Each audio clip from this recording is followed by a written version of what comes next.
자, 마지막 주제 좀 다뤄보도록 하겠습니다. 고 노무현 전 대통령의 명예를 훼손한 혐의로 기소된 정진석 의원에게 1심에서 실형이 선고됐는데요. 이 판사의 어떤 정치적 성향을 놓고 이제 아무래도 여권에서 공격을 했습니다. 그런데 SNS 글이 좀 공개가 된 게 있어요. 지금 봤더니 물론 이 시기 정확하게 그 안에 뭐 정치적인 성향을 담진 않았습니다. 근데 그 시기와 맞물려서 봤을 때 조금 정치적인 글이 아닐 정치적인 글로 보이죠. 예. 그렇기 때문에 이제 지금 논란이 되고 있는데요. 이 글들 어떻게 보셨는지 그리고 어떻게 생각하시는지 궁금합니다. 일단 뭐 사건이 나올 때마다 예. 그 정파적 이해관계에 따라서 판사의 정치적 성향을 드러내어 가지고 이 사람이 이러니까 아마 이런 판결이 나오지 않았을까라고 공격하는 것은 예. 저는 굉장히 불편한 일이라고 생각합니다. 거기에 대해서 사실 비판을 많이 했던 게 국민의힘이었어요. 뭐 사실 그렇죠. 예. 저도 뭐 거기에 대해서 비슷하게 예. 생각하고 있고요. 네. 그런 의미에서 지금 정부 여당이 나서서 그 특정 판사의 정치적 성향이 이렇다라고 공격을 하는 것이 그렇게 좋은 모양새는 아닌 것처럼 보입니다. 예. 예컨대 뭐 제가 방송에 나와서 이렇게 이런 자리에서 그런 판사가 이런 문제가 있습니다 정도는 뭐 수용할 수 있는 부분이라고 생각하지만 네. 정부 여당이 나서서 그렇게 할 필요는 없어 보이거든요. 그렇지만 그래도 제가 또 짚어야 될 것은 예. 기본적으로 판사가 지켜야 되는 정치적 중립이라는 것은 예. 굉장히 엄격해야 된다고 저는 보고 있습니다. 예. 해외 다른 사례에서도 법관의 어떤 정치적인 성향을 드러내는 것, 예. 뭐 SNS 게시를 한다든지, 뭐 의사표현을 한다든지에 대해서 무거운 징계를 내리고 있는 것은 자칫 어떤 판사의 정치적 성향이 드러났을 때 사법부에 대한 신뢰도 약간 흔들릴 수 있기 때문에 굉장히 엄격하게 제한하고 있는 것이거든요. 근데 네.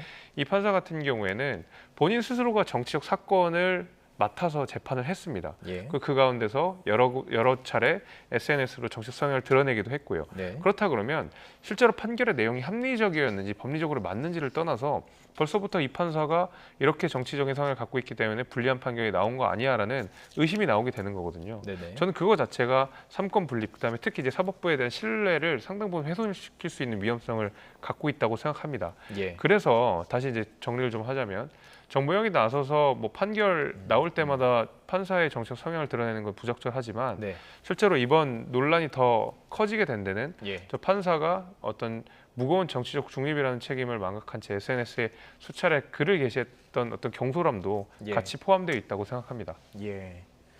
민주당도 사실은 어떤 판사의 성향에 대한 비판은 한 적이 꽤 있었어요. 그렇죠. 예. 그러니까 아까 말씀한 대로 예. 여야 정치권이 사법부의 판단에 대해서 예. 불만을 표시할 수는 있어요. 네. 유감이다, 예. 실망이다. 그런데 그 판결 내린 판사에 대해서 성향 분석을 들어가는 것은 옳지 않다고 봅니다. 표적을 삼아서. 예. 그렇죠. 그러니까 어떤 보수적인 시각을 가지고 판결을 내릴 수도 있고요. 진보적인 시각을 가지고 성향 자체가 그런 판결을 내릴 수 있습니다. 왜냐하면 예를 들면 이런 식으로 어떤 판결에 대해서 성향 분석을 해버리면 정치적 성향에 대해서 예. 애초부터 사법고시라든지 어떤 법관을 임용하는 과정부터 성향을 시험 봐야 돼요. 예. 당신들은 성향이 없는 사람만 그러면은 임용을 해야 됩니까? 아니잖아요. 예. 왜냐하면 기본적으로 인간은 가치에 자기의 신념과 사상이 있습니다. 예. 그리고 세상을 바라보는 눈이 예. 다 다릅니다. 그런 분들이 법관으로서 시험을 보고 뭐 판사도 되고 검사도 되고 되지 않습니까? 그러면 거기에 따라서 세상을 보는 눈이 근거가 되는 것이죠. 네. 그래서 저는 이제 이 부분을 따지는 것들은요, 이거는 법학적인 부분에 있어서의 논의할 문제지. 예. 이거를 어떤 판결이 잘못됐다 잘됐다라고 판단하는 문제는 아닌 거예요. 판결까지 갈 필요는 없다. 전혀 예. 그렇죠. 왜 그러냐면 이제 제가 좀 이렇게 찾아봤어요. 예. 그랬더니 이게 20세기에 가장 많이 인용됐던 법학자 중에 리처드 포슨이라는 분이 있어요. 네. 미국의 법학자인데요. 네. 이 법관들이 대부분 헌법과 법률의 양심에 따라서 독립해서 심판한다는 그런 헌법 가치로 늘 판단한다고 생각하지만 예. 그건 아니다. 기본적으로 법관은 자신의 경험, 감정, 정치적 견해 등을 근거로 해서 판결을 내리고 있다라고 규정을 합니다. 이게 학문적으로 그렇습니다. 이거를 예, 보니까 예. 가치 개입 이론이라고 하는데 예. 그런 겁니다. 그러니까 법관이 자기가 살아온 시간만큼 세상을 바라보는 시각이 달라요. 근데 그거를 왜 나의 마음에 안 맞으니까 그 시각은 틀렸어 예. 라고 하는 거거든요. 예. 진보든 보수든 상관없습니다. 법관이 내리는 거는 최소한 헌법에 규정된 법과 양심에 따라서 내리는 것이다라고 인정하면 되는 것이에요. 3심이란 또 제도가 있고. 그럼요. 예. 그래서 저는 이 네네. 부분에 정치권에서 따지는 자체가 잘못됐고요. 따져보면 정진석 의원 자체가 지금 육선을 바라보시고 국회의장을 하시겠다는 분이 지금 망자에 대해서 노무현 대통령이 부부싸움에서 돌아가셨다는 말을 했던 자체부터가 잘못된 거 아닙니까? 이거부터 반성하시고 법관을 비판하는 게 예. 맞다. 저는 그렇게 좀 말씀드리고 싶습니다. 예, 참 여러 지금 토론이 이루어져야 되는 부분인 것 같기도 합니다. 저희 언론인으로서도 이렇게 이제 기사를 쓰거나 이렇게 할 때 이런 생각을 해봐요.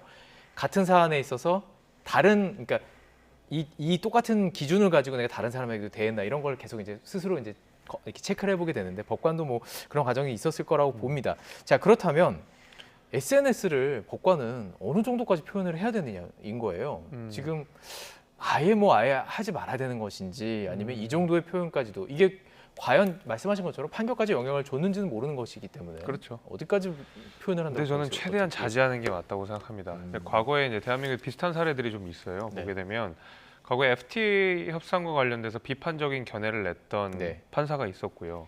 그 이후에 이제 이명박 전 대통령을 조롱하는 듯한 메시지를 그렇죠. 냈던 예. 판사도 한 분 계셨습니다. 예.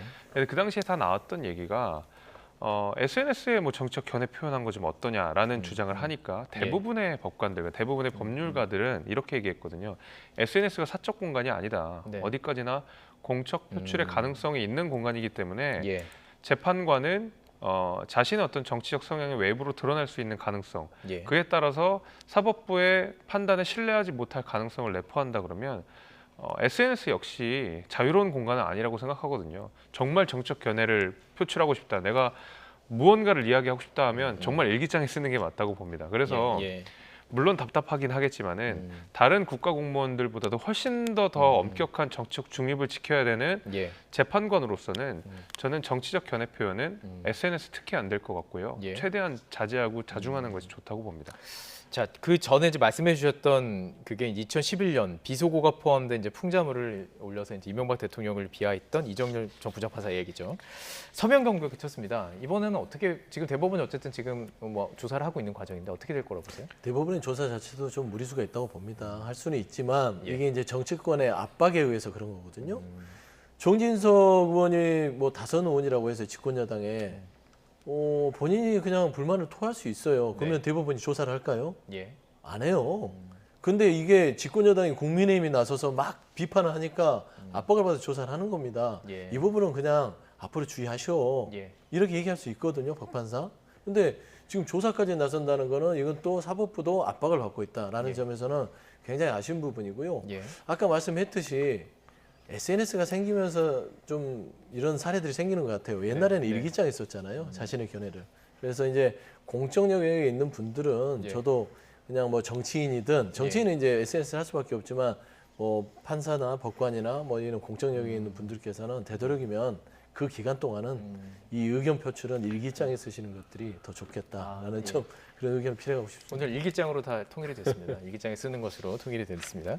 자, 김재섭 국민의힘 도봉갑 당협위원장, 서영주 더불어민주당 상근 부대변인 두 분과 함께 얘기 나눴습니다. 고맙습니다. 감사합니다. 감사합니다.